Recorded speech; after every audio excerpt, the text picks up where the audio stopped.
കാര്യം എങ്ങനെയുണ്ട്? ഇത് കുഴപ്പമുണ്ടാവില്ല എന്ന് തോന്നുന്നു. ഇത്രയും സ്വഭാവ ഗുണവും ഐശ്വര്യമുള്ള ഒരു കുട്ടിയെ നമ്മുടെ ഇടയിൽ കാണണ്ടേ? ഇവളാള് കൊള്ളാമല്ലോ. ഏതായി കുട്ടി? എന്ത് കഷ്ടാന്ന് നോക്കി. ഇവിടെ ഉള്ളവരും വരുന്നവരൊക്കെ കാമപ്രാന്തമാണ്. ഒരുമാതിരി ചന്തക്കാരി പെണ്ണുങ്ങളുടെ പോലെ രണ്ടും കൽപ്പിച്ച് അവിടെ ഇറങ്ങിയിരിക്കും. ആ സ്ത്രീ എനിക്കറിയാം. ബോംബെ റെഡ് സ്ട്രീറ്റിലുള്ള.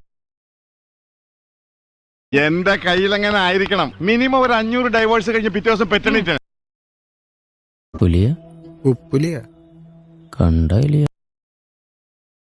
എന്റെ ചാട്ട എങ്ങോട്ടാണെന്നൊക്കെ എനിക്ക് മനസ്സിലാവുന്നുണ്ട്. ആ വെള്ളം അങ്ങ് വാങ്ങി വെച്ചേ. ഇപ്പൊ ശരി. ഞാൻ നോക്കാം. ഇതാ വ്യക്തമായിട്ടൊന്നും കാണുന്നില്ലേ? വെറുതെ കൊതിപ്പിച്ച് അല്ലേലും ഇവനൊന്നും ആവശ്യത്തിന് ഉപകരിക്കില്ല. ഇവളിത് എന്ത് ഭാവിച്ച? ഞാൻ അത്രക്കാരനൊന്നുമല്ല. എനിക്ക് മാത്രം ഒന്നും നടക്കണല്ലോ സാറേ, എല്ലാവർക്കും കിട്ടണ്ട്. വലിയ ബുദ്ധിമുട്ടാ അല്ലോടാ. ഏതായാലും പടച്ചോനാണ് ഒരു കാര്യം തീർച്ചയാ. നമ്മൾ വിചാരിച്ചോ നല്ല ഊണി ഓക്കാണ് മോനെ. ഇവള് നമ്മളെക്കാളും തറ